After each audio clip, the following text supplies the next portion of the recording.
Hello student, welcome back to Edu Works. और मैं हूं Rupa Sharma and I hope कि आप सभी बहुत अच्छे हैं, सुरक्षित हैं और अपनी प्रिपरेशन बहुत अच्छे से कर रहे हैं। सो स्टूडेंट, आज का जो सेशन है वो बेस है आपका SSC-CHSL का जो एग्जाम हुआ उसकी 20th अक्टूबर की जो शिफ्ट नंबर 3 थी उसके हम रीजनिंग के क्वेश्चन यहाँ पर करने वाले हैं। सो फॉर मोर अपडेट्स, जो भी क्लास के अपडेट्स हैं, डेली क्विज अपडेट हो रहे हैं, पीडीएफ्स आपको मिल रही हैं। आज एक कंपाइलेशन पीडीएफ भी डाली गई है टेलीग्राम चैनल पर जीएस की। तो अगर आपने अभी तक ज्वाइन नहीं किया है तो जरूर ज्वाइन कर लें सो दैट आपको इन सारी चीजों का बेनिफिट मिलता रहे। साथ ही के साथ आप मुझसे इंस्टाग्राम पर भी कनेक्ट कर सकते हैं, जहां पर कैसे चीजें चल रही हैं, मैं बिहाइंड द सीन बहुत सारी चीजें डालती रहती हूँ, तो आप वहां से भी मुझसे कनेक्ट कर सकते हैं। तो let's start up first question. तो जो पहला सवाल है वो बेस्ड है आपका ऑड वन आउट पर। तो ये कुछ नया पैटर्न देखने को मिला है। वैसे प्रोसेस में कोई प्रॉब्लम नहीं है, जैसे पहले होता था वैसे ही होता है, बट अभी क्या कर देते हैं, ये इस तरीके से ऊपर क्वेश्चन में भी वो 4 ऑप्शंस आपके मेंशन कर देते हैं और फिर कहते हैं कि इनमें से कोई एक ऑड वन आउट आपको चूज करना है। तो देखिए, कुछ काइंड ऑफ सीरीज की तरह हम इसे ट्रीट कर लेते हैं। जैसे अगर आप बात करें तो सी की जो प्लेस वैल्यू होती है वो होती है 5। ओके, सी की प्लेस वैल्यू कितनी होती है? 5 नहीं होती, 3 होती है। ओके, ई की होती है 5, तो इन दोनों के बीच का डिफरेंस कितना है? 2। ई के बाद आता है डब्ल्यू। तो अगर आप ऐसे समझें, इसको दो तरीके से समझ सकते हैं। ई का जो ऑपोजिट लेटर होता है वो होता है वी, जिसकी प्लेस वैल्यू होती है 22। तो ऑपोजिट लेटर की प्लेस वैल्यू में +1 करके जो लेटर बनेगा वो इसके बाद वाला लेटर है। या आप ऐसे समझ सकते हैं कि ई के जो बराबर वाला लेटर है उसकी प्लेस वैल्यू 23 है, तो ई और उसके बराबर वाले लेटर का जो सम है दैट विल बी 28। तो इसको आप दोनों तरीके से समझ सकते हैं। इट्स अप टू यू कि आपको कौन सी चीज पहले क्लिक करती है। Okay, now come to the next pair. D की जो प्लेस वैल्यू होती है वो होती है 4। अब 4 के बाद इन्होंने क्या दे दिया? 4 के बाद दिया 6, यानी कि 5 एक लेटर यहाँ पर मिक्स है, तो आप कह सकते हो +2 यहाँ पर भी हो रहा है। बट एफ और यू को अगर आप देखेंगे तो एफ की प्लेस वैल्यू 6 होती है, यू की होती है 21। इन दोनों का सम कितना बन गया? 27। तो ये ऑपोजिट लेटर्स हैं। अब ये 28 वाली जो कंडीशन है वो यहाँ पर फेल कर गई। तो अब देखो, या तो ये 28 वाली फॉलो करेगी या फिर ये 27 वाली फॉलो करेगी। और ये कैसे पता चलेगा? ये पता चलेगा नेक्स्ट लेटर क्लस्टर से। देखिए यहाँ पर 8, जे की प्लेस वैल्यू 10 और आर की place value 18। Now you can see 10 और 18 का जो सम होता है वो होता है 28, यानी कि ये 27 वाली प्लेस जो कंडीशन है वो यहाँ पर क्या कर गई? फॉल्स। तो अगेन यहाँ पर जो करेक्ट प्रोसेस चल रहा है वो चल रहा है कि जो लास्ट के दो लेटर्स हैं उनका जो सम बनता है वो बनता है 28। तो इसीलिए जो लेटर क्लस्टर है आपका DFU, ये क्या हो जाएगा? ऑड वन आउट हो जाएगा। आई होप क्लियर है इतनी बात। Let's come to the next question. अब देखिए, सीरीज में ना भ्रांति है, एक अलंकार पढ़ा होगा आपने, है ना? तो कुछ ऐसा ही है ये सवाल। यहाँ पर अगर आप माइनस और प्लस के चक्कर में पढ़ेंगे तो फिर आप चकरा जाएंगे, इसलिए सिर्फ नंबर्स पे नजर डालिए। देखिए, 13 से 16 करने के लिए उसने क्या किया? 3, 16 से 20 +4 एंड 20 से 25 +5 देन +6। तो अब क्या होना चाहिए? +7। और जब आप 31 + 7 करेंगे तो क्या करेंगे? 38। अब दो ऑप्शन है, एक 38 एक -38। तो यहाँ पर देखिए, माइनस जो है वो अल्टरनेट नंबर पर लगा है, तो क्या 38 पर लगेगा? नहीं लगेगा। इसीलिए जो आंसर होगा वो होगा ऑप्शन नंबर ए, जिसमें दिया गया है 38। ओके, क्लियर इतनी बात? चलिए, अब ये आ जाता है आपका सवाल एरिथमेटिक से रिलेटेड। और ये जो सवाल है ये थोड़ा सा घुमाते हैं आपको। तो यहाँ पर जो क्वेश्चन की लैंग्वेज है वो मैटर करती है। अगर आप उसे बेहतर समझ पाते हैं तो सवाल जल्दी क्लिक कर लेंगे। उम्मीद करती हूँ कि क्वेश्चन आप मुझसे भी तेज कर लेंगे, क्योंकि मैथ्स आपका सब्जेक्ट है। ओके, चलिए यहाँ पर देखते हैं। एक जो पाइप है वो क्या कह रहा है कि एक लीक प्रूफ टैंक को 24 घंटे में भर सकता है। ठीक है, लीक प्रूफ यानी कि अगर टैंक में लीक नहीं है कहीं से भी तो वो जो पाइप है वो क्या करेगा? 24 घंटे में टैंक को भर देगा। ओके, अब क्या कह रहा है? A leakage at the mid point of the same size empties half of the tank in 36 hours. अगर मिड पॉइंट पे मान लीजिए ये कोई टैंक है, इसको पूरा भरने के लिए अगर वो लीक प्रूफ है, कितने घंटे लगते हैं? 24 घंटे। तो अगर आधे को देखा जाए तो कितने घंटे लगेंगे? 12 घंटे। अगली कंडीशन है कि मिड पॉइंट पे लीक है, यानी कि आधा तो वो नॉर्मली भरेगा, कोई लीक नहीं है वहां तक, पर उसके ऊपर जब वो भरना शुरू करेगा तो भरेगा भी और साथ ही के साथ थोड़ा थोड़ा खाली भी होना शुरू करेगा। क्यों? क्योंकि लीक है हमारे पास। ठीक, तो अब देखिए इस वाले हाफ को भरने में जो भरने वाला पाइप है वो कितना घंटा लगाएगा? 12 घंटे। लेकिन अगर हम लीकेज की बात करें तो इस लीकेज में लीकेज के साथ जो टाइम लग रहा है वो लग रहा है 36 आवर्स, वो भी आधे टैंक को भरने में। याद रखिएगा कितना? आधे टैंक को भरने में। तो यहाँ पर एक आ गया 12, एक आ गया आपका 36। अब 12 यहाँ पर ये फिक्स हो गया कि आधा टैंक भरने में कितना टाइम लगेगा? 12 आवर्स। अब बाकी का जो टैंक है आधा जिसमें लीक भी है उसको भरने में कितना टाइम लगेगा तो देख लेते हैं। देखिए एक तो 12 आवर्स लग रहे हैं और उसके बाद 36। अब 36 माइनस लगाएंगे, क्यों? क्योंकि उसमें कौन सी चीज आ रही है? जो मिड पॉइंट वो एम्प्टी कर रहा है, तो एम्प्टी के साथ माइनस का साइन लगता है, आपको पता है। इन दोनों का जरा एलसीएम निकालिए, 36 आ जाएगा। तो यहाँ से कैपेसिटी निकल के आ जाएगी। अब देखिए यहाँ से 12 से अगर आप करेंगे तो कितना आ जाएगा? 3, और यहाँ से कितना आएगा? -1। तो यहाँ से मेरे पास कितना बचा टोटल? 2। 2 से जब आप इसको डिवाइड करेंगे, क्योंकि ये क्या है? टोटल आपके पास, तो क्या बचेगा यहाँ से? 18 बचेगा। यानी कि यहाँ से 18 घंटे लग रहे हैं। अगर इस लीक प्रूफ टैंक की बात की जाए तो इसको 18 घंटे लगेंगे भरने में, और ऑलरेडी आधा कितने घंटे में भर चुका है? 12 घंटे में। तो टोटल अगर बात करोगे आप पूरे टैंक को भरने में कितना वक्त लगेगा? 12 + 18 यानी कि 30 आवर्स। ओके, यही आंसर यहाँ पर आ रहा है। जो इस तरीके से सॉल्व नहीं कर पाते हैं वो ऐसे समझ लीजिए, अगर आधे टैंक को भरने में 12 घंटे लगते हैं तो इसकी कैपेसिटी कितनी हो जाती है? 1/12। और इसको कैसे सॉल्व करते हैं? -1/36। ठीक है, 1 आवर कैपेसिटी निकाल लेते हैं। अब इसका आप एलसीएम लोगे, इसके बाद 3 - 1 करोगे तो 2/36, और ये यहाँ से क्या आएगा? 1/18। जिसका उल्टा कर देंगे आप तो क्या बन जाएगा? 18 आवर्स। तो अगर आप ऊपर के शॉर्ट ट्रिक से नहीं समझ पा रहे हैं तो आप ट्रेडिशनल मेथड से समझ सकते हैं। तो आई होप इतनी बात क्लियर हो गई होगी। चलिए नेक्स्ट क्वेश्चन पर देख लेते हैं क्या पूछ रहा है। डाइस का बहुत ही आसान सवाल। एक डाइस जिसमें 2 डिफरेंट पोजीशन दी गई है, डाइस एक ही है बट एक मान लीजिए राम एक नजर से देख रहा है, एक मोहन एक नजर से देख रहा है, तो दोनों अलग अलग दिखाई दे रहे हैं। तो आपको बताना है कि एक ऐसा फेस जिसके नंबर 6 है उसके ऑपोजिट फेस पर क्या नंबर आएगा। हम सबको पता है जब हम ये डाइस के क्वेश्चन सॉल्व करते हैं तो यहाँ पर एक तो 2 कॉमन ट्रिक लगती है और एक लगती है 1 कॉमन ट्रिक। 1 कॉमन ट्रिक क्या होती है? जहां पर 1 नंबर कॉमन होता है। 2 कॉमन ट्रिक क्या होती है? जहां पर 2 नंबर कॉमन होते हैं। तो इन दोनों डाइस में आप देखो 2 नंबर कॉमन है, 1 और 3, तो यहाँ पर 2 कॉमन ट्रिक लगेगी। तो 2 कॉमन ट्रिक का जो कॉन्सेप्ट है वो क्या होता है कि जो बचे नंबर हैं वो एक दूसरे के ऑपोजिट होते हैं। यानी कि 6 का ऑपोजिट क्या हो गया? 2। तो अब जो पूछ रहा है वो क्या पूछ रहा है? 6 के ऑपोजिट फेस पर कौन सा नंबर होगा? तो यही तो हमने निकाला है। क्या हो जाएगा? ऑप्शन नंबर सी, यानी कि 2। तो बहुत ही आसान सवाल था, इतना एक्सप्लेन करने की भी जरूरत नहीं थी, जो स्टूडेंट्स पहले से करते आ रहे हैं। ओके, क्वेश्चन नंबर 5 पर आ जाइए। एक क्वेश्चन है सीरीज बेस्ड। तो देखिए यहाँ पर तीर चल रहे हैं, तो अब देखो यहाँ पर कहाँ लग रहा है तीर, देखते हैं। एक जा रहा है डाउनवर्ड, दूसरे पार्ट में गए तो चला गया अपवर्ड, लेकिन कौन से साइड में? राइट साइड में। आप अपने राइट और लेफ्ट से चेक करेंगे। उसके साथ अगेन डाउनवर्ड आया और आपके राइट साइड में। अगली फिगर में अपवर्ड गया राइट साइड में, तो अब क्या होगा? राइट साइड में ही आएगा बट डाउनवर्ड जाएगा। तो टोटल अगर आप तीर देखोगे तो कितने हो गए? 5।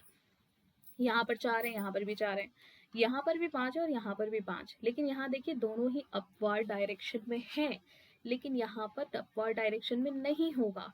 यहाँ पर एक अपवर्ड होगा और एक डाउनवर्ड। तो यही आपका ऑप्शन नंबर डी क्या हो जाएगा? करेक्ट। हमेशा याद रखिएगा जो आपकी एक एम्बिडेड फिगर का क्वेश्चन आता है एंड द सेकेंड वन जिसमें फिगर सीरीज दी गई होती है, बहुत ही आसान ऑप्शंस वो आपको देता है, बहुत इजीली आप एलिमिनेट कर सकते हैं। नेक्स्ट देखिए क्वेश्चन नंबर 6 सिलॉग का सवाल है। स्टेटमेंट कहते हैं कि सभी वर्कर ऑनेस्ट हैं, ऑल वर्कर्स आर ऑनेस्ट। ठीक है, few of my friends are workers. अब यहाँ पे बहुत सारे स्टूडेंट्स यहाँ पर कंफ्यूज करते हैं इस कॉन्सेप्ट के साथ ओनली अ फ्यू से। तो यहाँ ओनली अ फ्यू नहीं है, यहाँ सिर्फ फ्यू का इस्तेमाल किया गया है जिसको हम सम की तरह ही ट्रीट कर सकते हैं। तो आप देखिए few of my friends are worker, तो इसको आप इस तरह से रख सकते हैं। ओके, अगला स्टेटमेंट कहता है कि जितने भी फ्रेंड है वो सभी ऑनेस्ट हैं, तो देखिए ये ऑटोमेटिकली इसके अंदर आ गया है ना। अब इसको अगर आपको ये स्टेटमेंट नहीं दिया गया था तो इसको आप आउटर साइड भी बना सकते थे, लेकिन कंडीशन क्या लगा दी कि फ्रेंड सारे ऑनेस्ट के अंदर आएंगे, इसलिए आपने इसको अंदर तक लिमिटेड रखा। अब देखते कंक्लूजन क्या कहती है। कंक्लूजन 1 कहती है कि all my friends are workers, सारे के सारे फ्रेंड वर्कर हैं, नहीं है, सिर्फ सम का रिलेशन बन रहा है यहाँ पर, तो ये क्या हो गया, not true. All workers are my friend, second conclusion कहती है सारे के सारे वर्कर मेरे फ्रेंड हैं, तो ये भी कंडीशन यहाँ पे फॉलो नहीं करती, सिर्फ सम का रिलेशन बना रहे हैं ये एक दूसरे के साथ। थर्ड देखिए, all my non worker friends, अब ये तो वर्कर फ्रेंड्स हो गए, ये हो गए नॉन वर्कर फ्रेंड्स, ठीक है।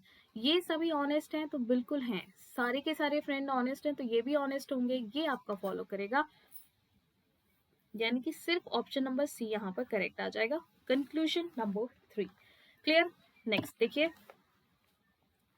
कोड दिया है, बहुत ही आसान कोड है, देखिए WAND वेंड 24 1 24 0 1 5 एंड 3।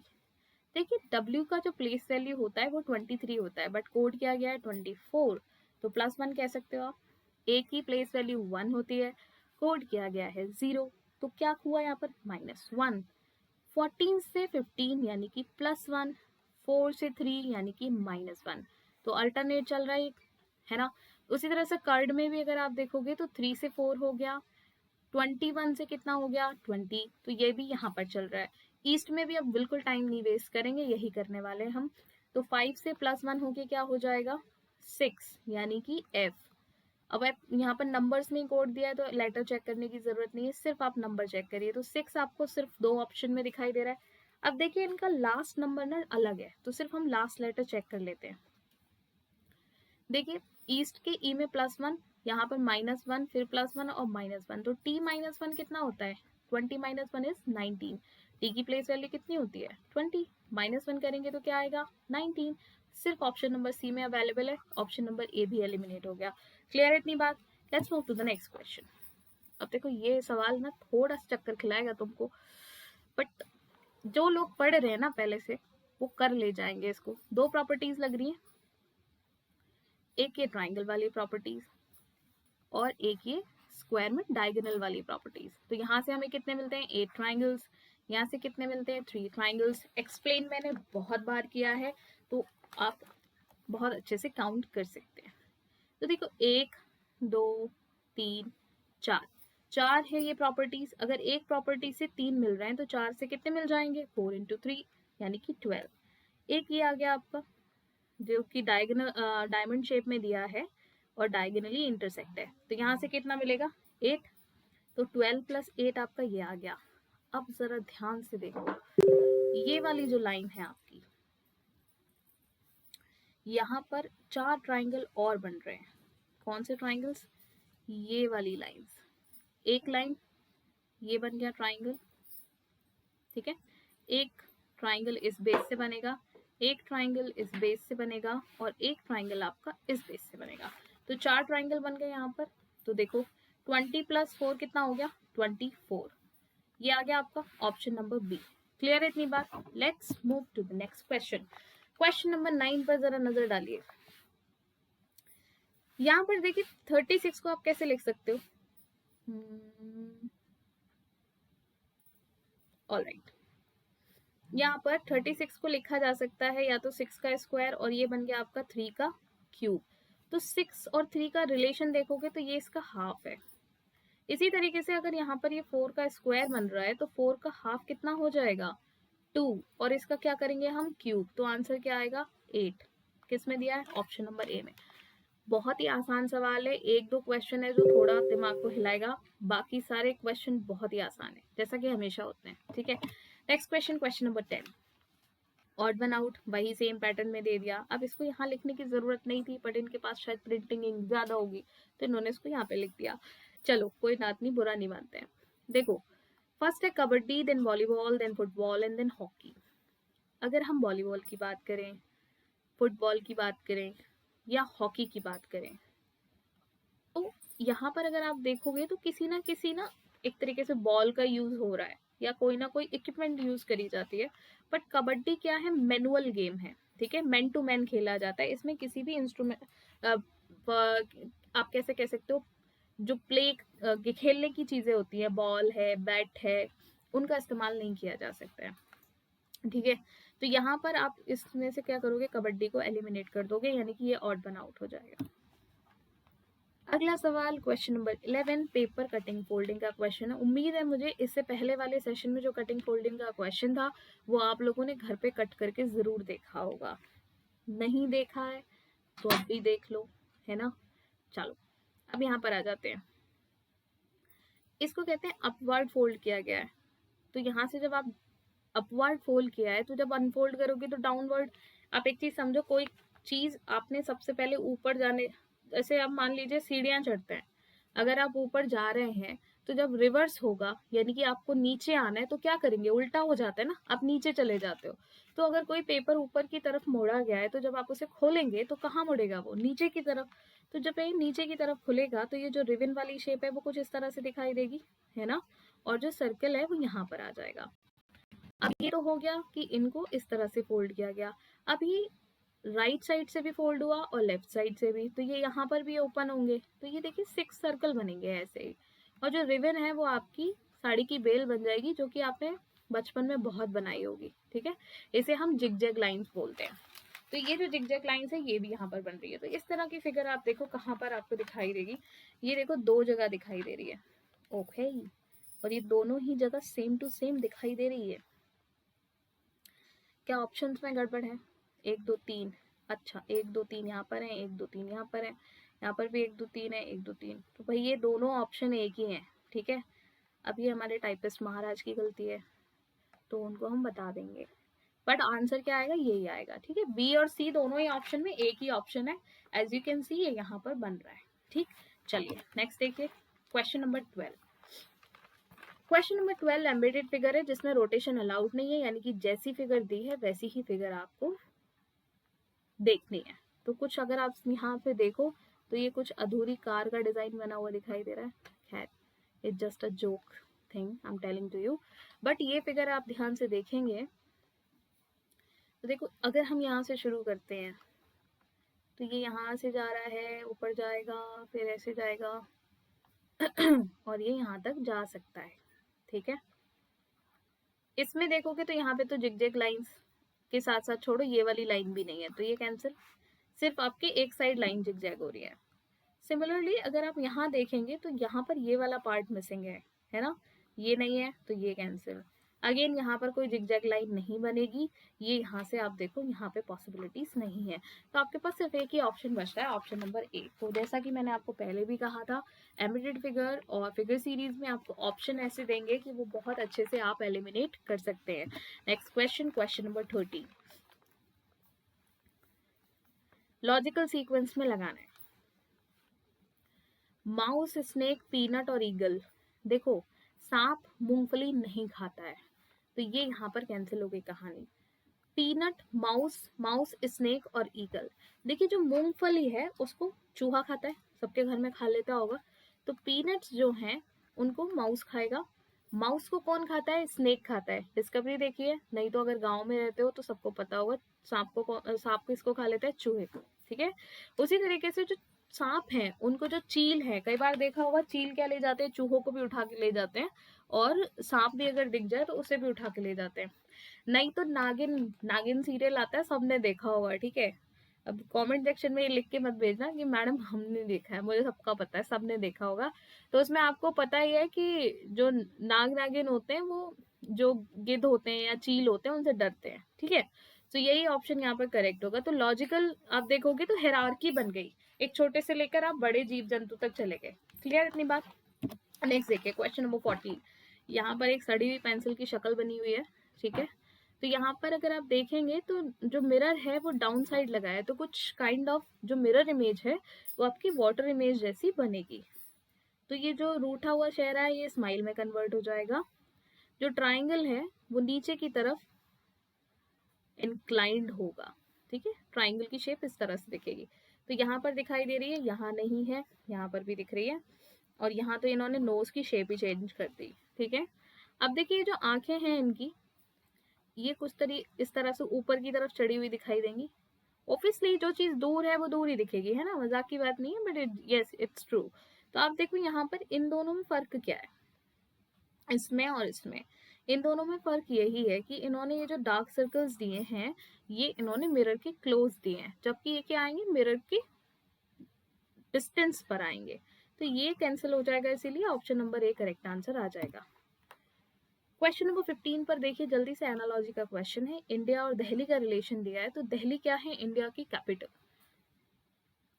तो झारखंड की कैपिटल क्या होती है, रांची। इट्स वेरी सिंपल, ठीक है। नेक्स्ट देखो,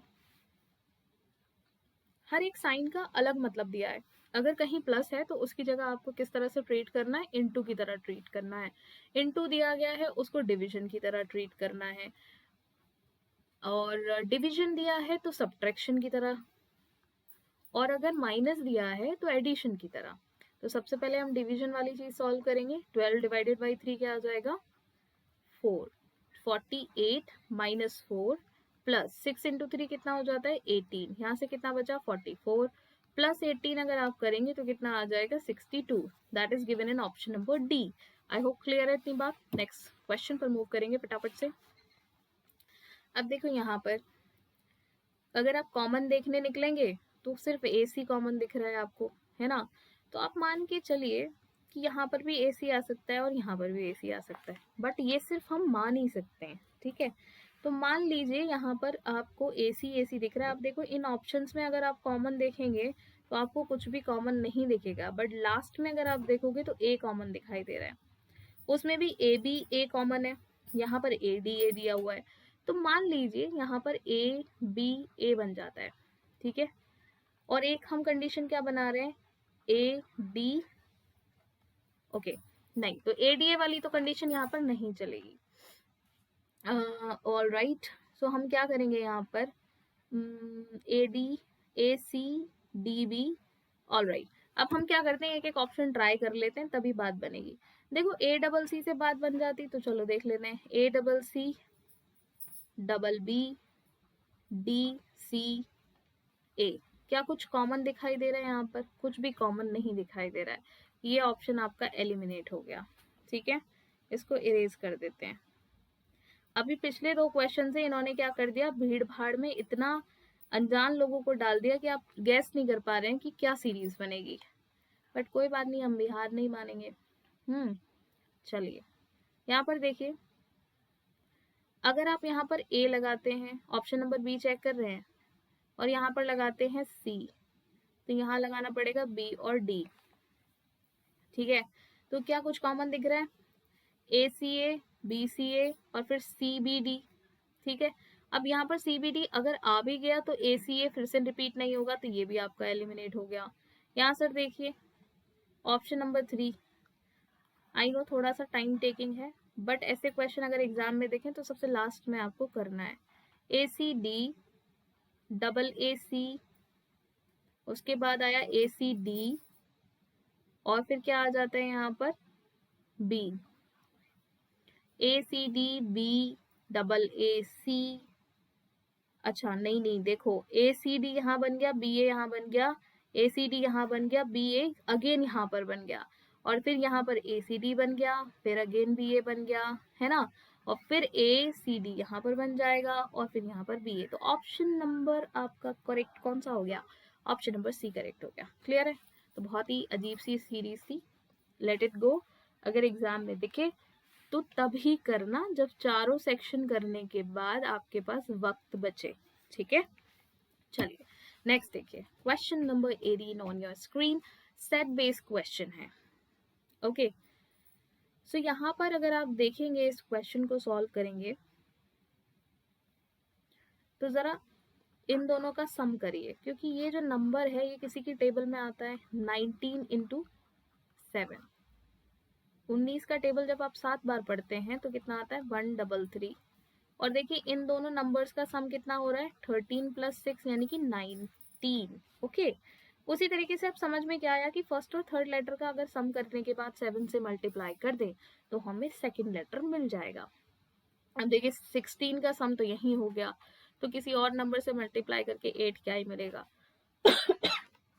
सॉरी। अच्छा, अब देखो यहाँ पर अगर आप देखोगे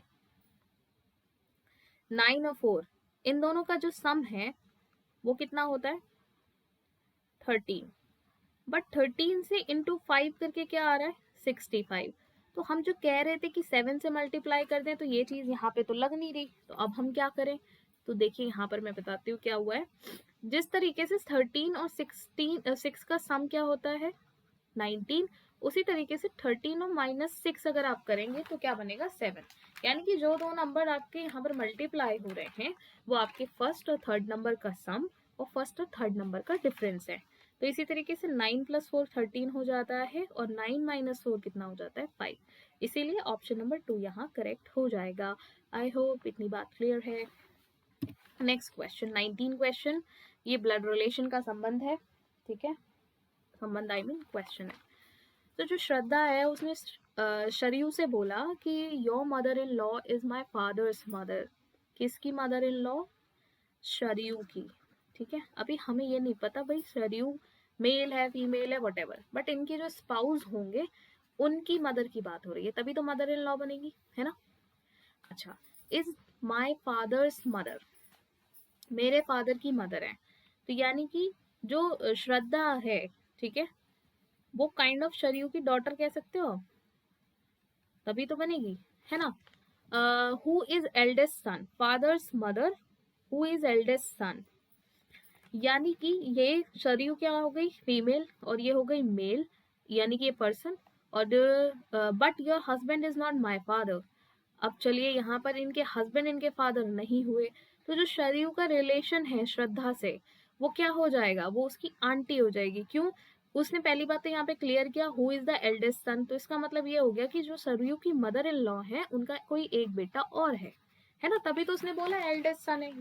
आप ये कह सकते हो कि एक बेटा और है, या आप ये कह सकते हो कि एक बेटी और है, ठीक है। बट श्रद्धा ने ये चीज क्लियर कर दी कि भाई मैं आपके हस्बैंड की बेटी नहीं हूँ, तो क्या हो गया, जो श्रद्धा के हस्बैंड के भाई या बहन है वो उनकी बेटी हो गई, है ना। लेकिन श्रद्धा का रिलेशन शरयू से क्या हो जाएगा, आंटी का रिलेशन हो जाएगा। सीधी सी बात है, ये तो भतीजी हो गई या भांजी हो गई उनकी, क्लियर है। तो शरयू का श्रद्धा से रिलेशन पूछा है उसने, श्रद्धा का सरयू से नहीं पूछा है, तो ऑप्शन नंबर डी यहाँ करेक्ट हो जाएगा। क्लियर है। नेक्स्ट देखिए 20 क्वेश्चन, इससे ज्यादा आसान सवाल वो आपसे पूछ नहीं सकता है। ये सवाल ऐसा है जिसे देख के आप आंसर कर सकते हो सिर्फ। सी का ऑपोजिट एक्स, डी का ऑपोजिट डब्ल्यू, ई का ऑपोजिट वी, एच का ऑपोजिट क्या होता है एस। किस ऑप्शन में दिख रहा है, सिर्फ ए में, बट हम क्रॉस चेक करेंगे क्योंकि हमारा दिल तो है मानता नहीं, है ना। आई का ऑपोजिट आर, जे का ऑपोजिट क्यू, करेक्ट है। चलो बढ़िया। अगला क्वेश्चन, क्वेश्चन नंबर 22, 23, 59 और 18। ये सवाल बहुत टेढ़ा सवाल है, ठीक है, बट अच्छा सवाल है। इस नंबर पर फोकस करिए, मैं सीधा रिलेशन ही बताऊंगी आपको। 2 + 3 इन दोनों का सम करोगे तो फर्स्ट डिजिट मिल जाएगी यानी कि 5, इन दोनों का सम करोगे तो क्या मिल जाएगी सेकेंड डिजिट। बस इसने यही किया है और कुछ नहीं किया, ठीक है। तो इस तरीके से आपसे क्या पूछना है, ऑप्शन यहाँ पर आपको देखना है। तो ऑप्शन अगर आप देखोगे तो इन दोनों का सम क्या होता है 7 + 1 8, इन दोनों का सम क्या होता है 2 + 1 3। लो जी, पहले ही ऑप्शन से आंसर आ गया, इसीलिए यहाँ 83 दिया गया आपको। आई होप इतनी बात क्लियर है। चलिए नेक्स्ट क्वेश्चन देख लेते हैं। Next question, question number 23।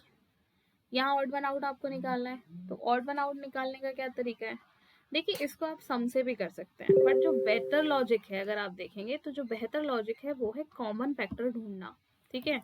So common factor कैसे निकलता है, इसको डिवाइड करने की कोशिश करते हैं। 2 से डिवाइड हो जाएगा, 2 से ये डिवाइड हो जाएगा, बट ये दोनों डिवाइड नहीं होंगे, तो अब ये तो हमारा फायदा नहीं है कोई, क्योंकि हमें तो कोई एक ऑड वन निकालना है।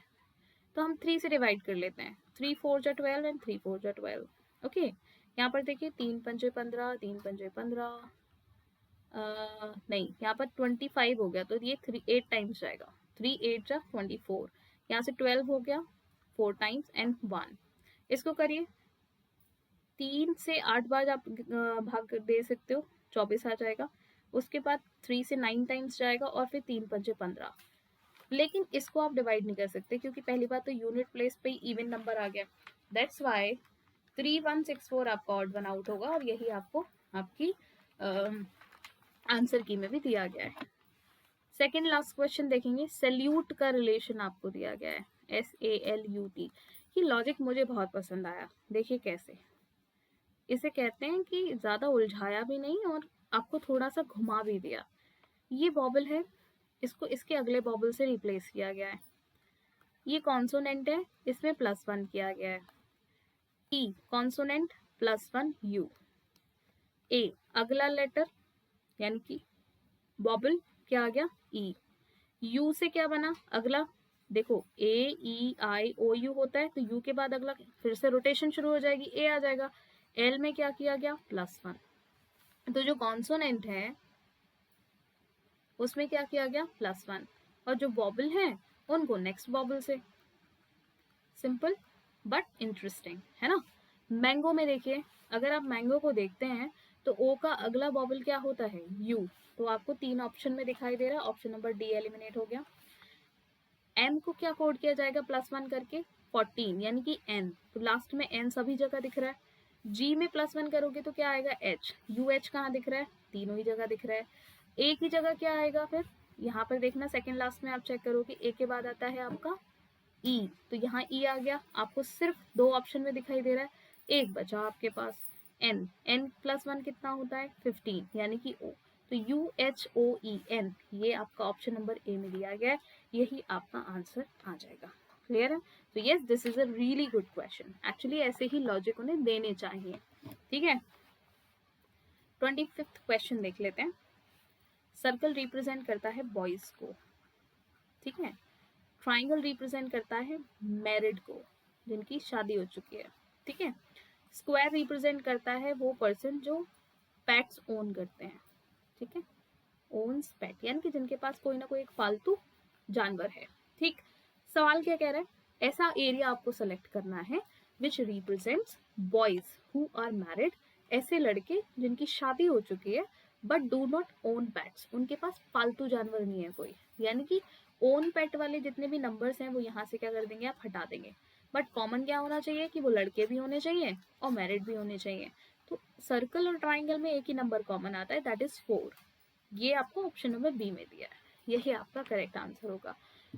सो आई होप कि ये सेशन आपके लिए हेल्पफुल रहेंगे। बाकी आई एम रियली सॉरी कि मैं आपको अभी एक ही वीडियो दे पा रही हूँ, ठीक है। I am trying to set a very good setup for you, but तब तक थोड़ा सा पेशेंट रखें। MTS में बहुत जल्दी शुरू करने वाली हूँ फॉर श्योर। और वैसे भी आपका खत्म ही होने वाला है, आपके पास सिर्फ 21 अक्टूबर और 26 अक्टूबर यानी कि कितने पेपर बचे हैं, सिर्फ और सिर्फ आपके पास 6 सेट और बचे हैं। इसको खत्म होने से पहले ही मैं कोशिश करूंगी कि मैं MTS आपका शुरू करवा दूं, ठीक है। Very soon I will be also taking the live classes. So बहुत जल्दी कनेक्ट करेंगे हम, बस थोड़ा सा वक्त मुझे दीजिए, ठीक है। उम्मीद करती हूँ सेशन आपको पसंद आ रहे हैं। अगर आ रहे हैं तो शेयर ज़रूर करें। टेलीग्राम चैनल से बहुत ज़्यादा इंपॉर्टेंट है कनेक्ट होना, बिकॉज वहाँ पर मैं आपको कंपाइलेशन PDFs क्विजेज जितना पॉसिबल हो सकता है मैं आपको वहाँ रिविजन करा रही हूँ, ठीक है। तो एक बार को अगर आप मुझसे इंस्टाग्राम पर कनेक्ट नहीं होना चाहते हैं तो नो प्रॉब्लम, लेकिन टेलीग्राम चैनल ज़रूर ज्वाइन कर लें, ठीक है। सो मिलेंगे अगले सेशन में, तब तक अपना ख्याल रखिए, खुश रहिए। Thank you so much.